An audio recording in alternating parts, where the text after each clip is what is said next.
adalah soal yang akan kita bahas pada LKS Intan Pariwara ya. Assalamualaikum warahmatullahi wabarakatuh. Kita bahas soal penerapan dinamika partikel pada LKS Intan Pariwara nomor 18, halaman 18 nomor 10. Nah, dari soal diketahui bahwa massa M1 adalah 3 kg, massa M2 6 kg, massa M3 5 kg. Kemudian ini adalah tegangan tali pertama dan ini tali kedua. Jadi tali yang ini dengan tali yang ini itu berbeda ya, bukan tali yang sama. Kemudian di soal juga diketahui G-nya atau gravitasinya adalah 9,8 meter per second kuadrat. Nah, yang ditanya pada LKS itu yang ditanya hanya T2 saja, namun sekaligus kita kerjakan dan kita cari T1-nya ya. Nah, sebelum kita selesaikan, kita turunkan rumusnya, kita buat dulu diagram gaya-gaya yang bekerja pada benda ini. Nah, karena kita lihat di sini M3 dan M1. M3 itu 5 kg, M1 3 kg, maka M3 lebih besar dari M1. Karena M3 lebih besar dari M1, maka arah percepatannya adalah M1 arahnya ke atas, kemudian berjalan di atas meja, dan kemudian ke arah bawah ya. Maka kita gambarkan dulu diagram gayanya. Pada M3, pada benda ketiga tentu memiliki gaya berat atau kita sebut dengan W3. Begitu juga dengan benda 1 ya. Benda M1 juga memiliki gaya berat, yaitu kita sebut W1. Nah, perhatikan untuk yang M2 ini tidak memiliki gaya berat karena dia berada, sebenarnya bukan tidak memiliki gaya berat, memiliki gaya berat, namun karena di sini gaya beratnya tidak berpengaruh ketika ia berjalan di atas meja, terbawa arus oleh benda ketiga yang turun, maka di sini W3-nya tidak, W2-nya maksudnya tidak diperhitungkan ya. Nah, karena di sini T1, tentu ini juga tali yang pertama, dan di sini juga ada T1 ya. Nah, di sini juga ada T2 karena di sini ada T2. Nah, T ini arahnya berlawanan sehingga ini bisa saling meniadakan.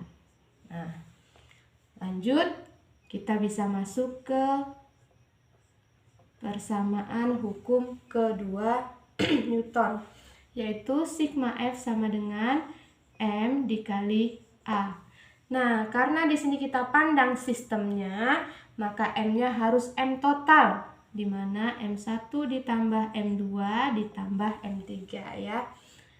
Kita lihat gaya-gaya yang bekerja pada benda ini, itu ada gaya berat dan juga gaya tegangan tali. Karena gaya tegangan tali yang sudah saling meniadakan, maka hanya kita tulis saja, agar lebih cepat hanya kita tulis saja gaya beratnya. Nah, karena yang searah dengan percepatan adalah W3 dan W1 berlawanan arah dengan percepatan, maka yang bernilai positif adalah W3. Oke, kita ganti.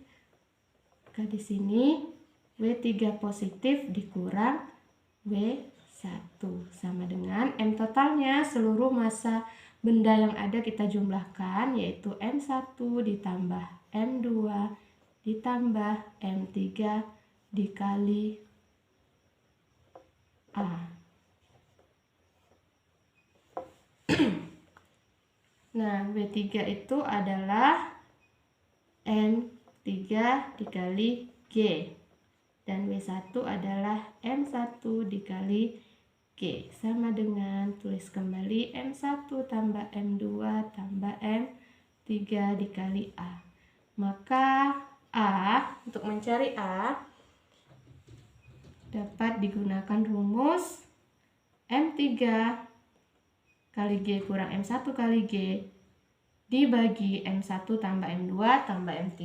Nah, ini kita sederhanakan, kita keluarkan G-nya. G dikali M3 dikurang M1 per M totalnya. M1 tambah M2 tambah M3. Nah, inilah turunan rumus untuk mencari percepatan.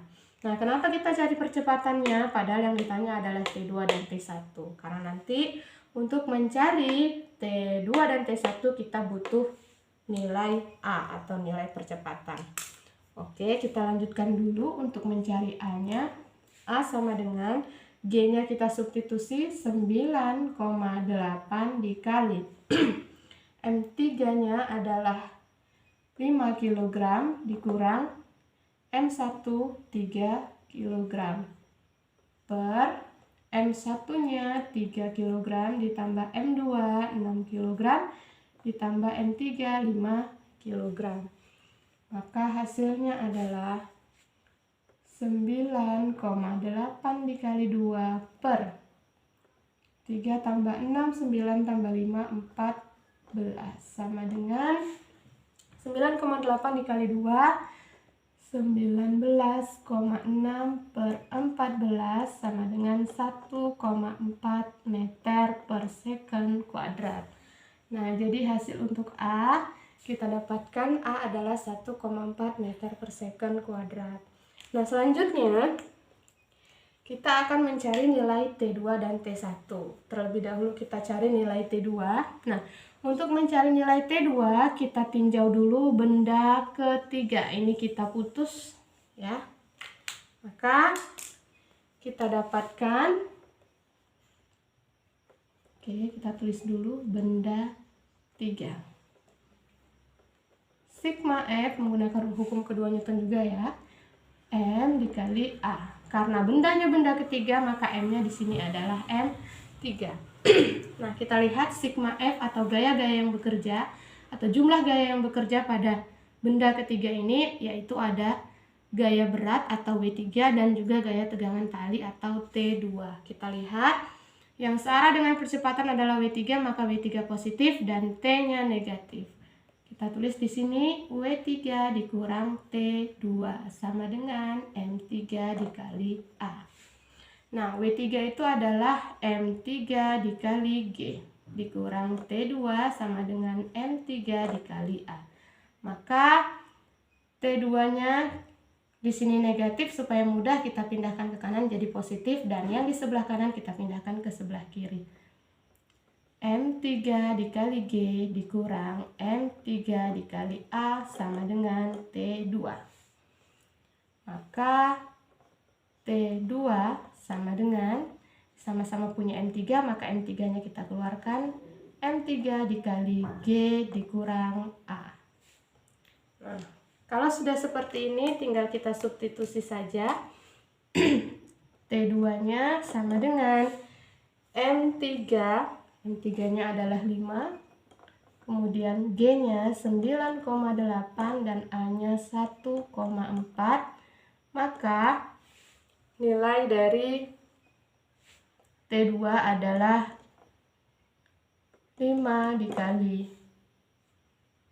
9,8 dikurang 1,4 adalah 8,4. Nah, 5 dikali 8,4 adalah 42 Newton. Nah, dapatlah T2-nya 42 Newton. Nah, sedangkan T1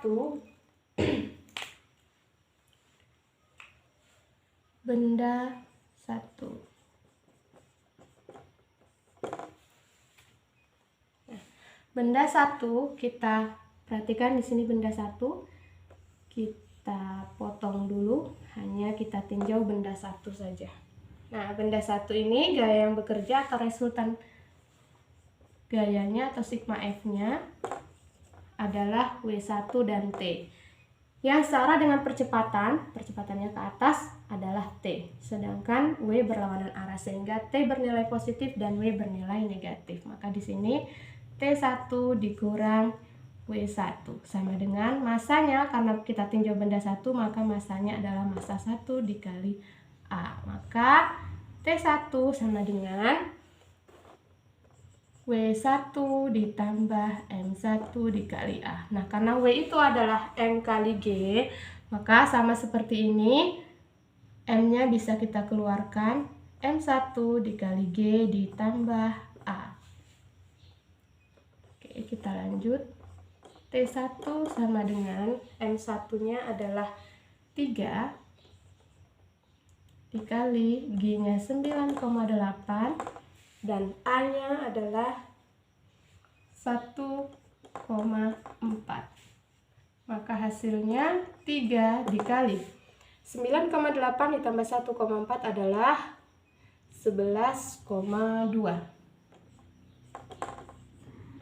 Maka dapatlah T1 sama dengan 33,6 Newton. Oke, kalau pada soal LKS itu yang ditanya hanya T2 saja, maka jawabannya adalah C, ya, 42 Newton. Oke, semoga bisa mudah dipahami dan selamat mencoba soal-soal yang sejenis seperti ini. Terima kasih. Wassalamualaikum warahmatullahi wabarakatuh.